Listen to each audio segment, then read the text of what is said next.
Okay guys, in this video what I want to do is very just quickly run through some of the steps that you're going to work through in our resistivity lab in order to help you guys out just in case you get stuck with some of the details. So running through this step by step, we're starting here of course with our goal, and then here in procedure 1, what we're doing in this lab, right, is we're changing the shape and composition of a wire and seeing how that affects resistivity or resistance, right? So the first one is we're going to be measuring resistance of a wire and changing its length and seeing what happens to the resistivity we're going to calculate from that. So you'll have a simulation, the link is right here, and when you go in you should see a simulation looks like this.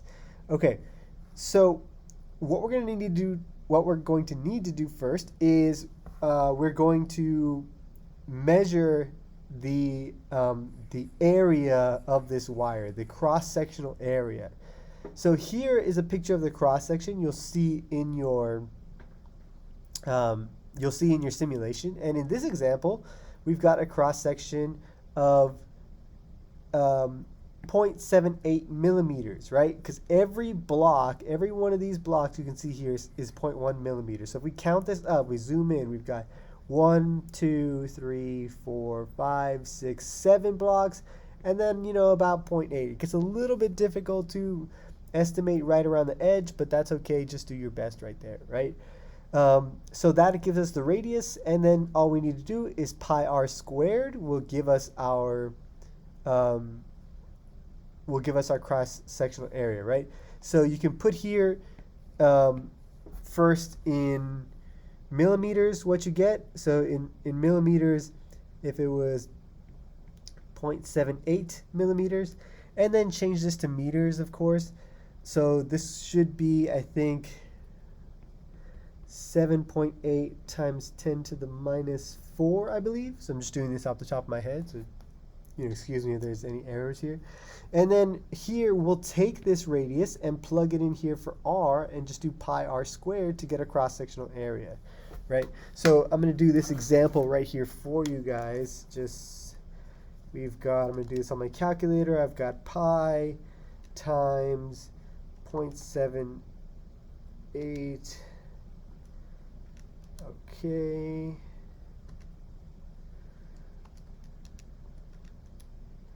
So here I came up with a cross-sectional area of about 1.91 times 10 to the minus 6 square meters, right? So wires should have a pretty small cross-sectional area.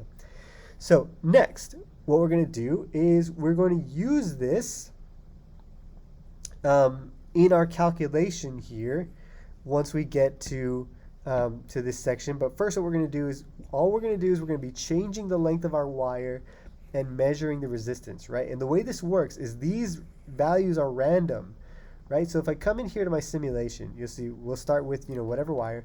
The way this will work is that you're given a section of wire here that is a certain length. So the length we're seeing here is about 6.8 meters, okay? 6.8 meters, and we have a resistance, 46.07. So we're going to put this into our table, right? So we've got something like 6.8 meters, and I think this was 46.07, right? And then you're going to fill out 5 values of just random length. So what you do is you just click the wire, and it will change its length, and it'll change its resistance value. So here we've now 7.5, and we have 50.62 ohms, right? So you'll fill this in, 7.5 and 50.62 ohms, something like this. So what you'll get is a sort of scatter plot of 5 points with 5 resistance points with 5 different lengths, and you'll get the slope of that here. So this slope here should give you a number. You're going to want to fill this in, okay, by plotting this data, plotting this data right here. So here we're going to plot, okay, using whatever you feel most comfortable with. Next, so this here will be our experimental data. So this is our experiment. This is the simulation we're actually running right here, okay? And then we are going to get the theoretical value of the resistivity of nichrome, okay? Oh, sorry. Just a moment here. This is actually our experimental data right here. We're not finished calculating this resistivity of nichrome. Okay, so we get the slope. Now we're going to use this slope, and we're going to put this slope in here, multiplied by this cross-sectional area. So this value for cross-sectional area, I don't want to make this too messy, but I'm going to pull this down in here and multiply these two things. And this will give me an experimental value. Now we have an experimental value, okay? And then we'll have some theoretical value right here. This right here, this value is my theory value. So remember, when we're doing our percent error, we have, we've got something like theory minus experiment over theory times 100. Yeah, I'm running out of room here on the edge. What I'll actually do is I'll make this a little smaller, move it over, and just add times 100, right? So remember, we've got these little absolute value bars, so your percent error should never be negative. It's just an amount, right? How much off is your answer from the original answer, not up or down.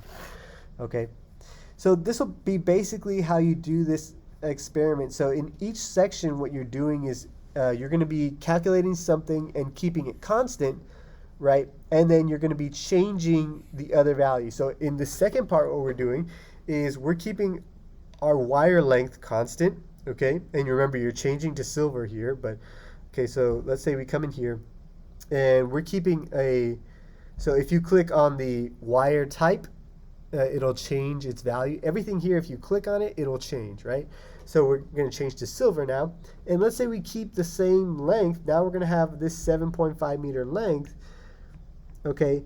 And we're going to keep that constant, but what we're going to be changing is we're going to be changing the actual cross-sectional area of our wire, right? So every time you click that little circle, it will change the cross-sectional area. One thing to be very careful of here, right, is you see here how it says 49.93, but this is milliohms. So sometimes the unit will change on you. So this is 49.93 times 10 to the minus 3 ohms, right? When it's very small, it'll just give you regular ohms, so 0.27 ohms, that's fine. But when you have a large radius, it'll switch to milliohms, so be careful with that so that your data doesn't go off, right?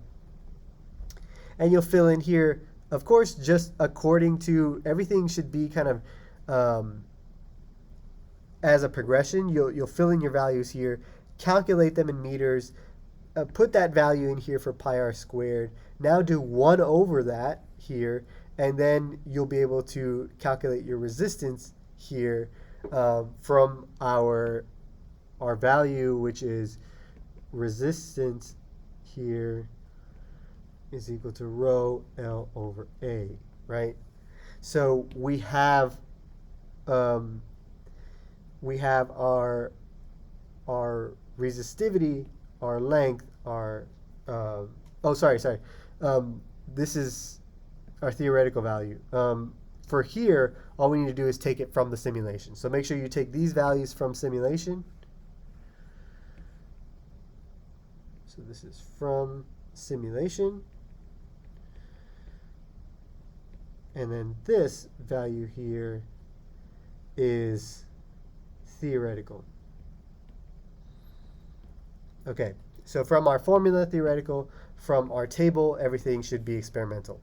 Okay, and then you do the same process here, percent error, and then the same one down here is you can use either procedure 1 or procedure 2, whichever one you like better, okay, and get the slope of your line, find the resistivity, the experimental resistivity. Here you should already have 2 values, okay, so you'll put in here whatever you got for part 1, whatever you got for part 2. So you just have to do it 4 more times. Get the percent error. So you should already have these as well. Okay, you should already have those values as well. The only thing here is I think on this simulation our graphite is something closer to 455 times 10 to the minus 8. I think if I remember right, that's correct. But everything else here should be just about right. If you get a big error for graphite, that's completely okay, right? So the simulation has its own value for graphite, and graphite has a kind of a wide range of resistivity values. So that's it. This will be kind of the way we go through this one here, and we've just got some conclusion to go through at the end. Okay? So hopefully this helps you out.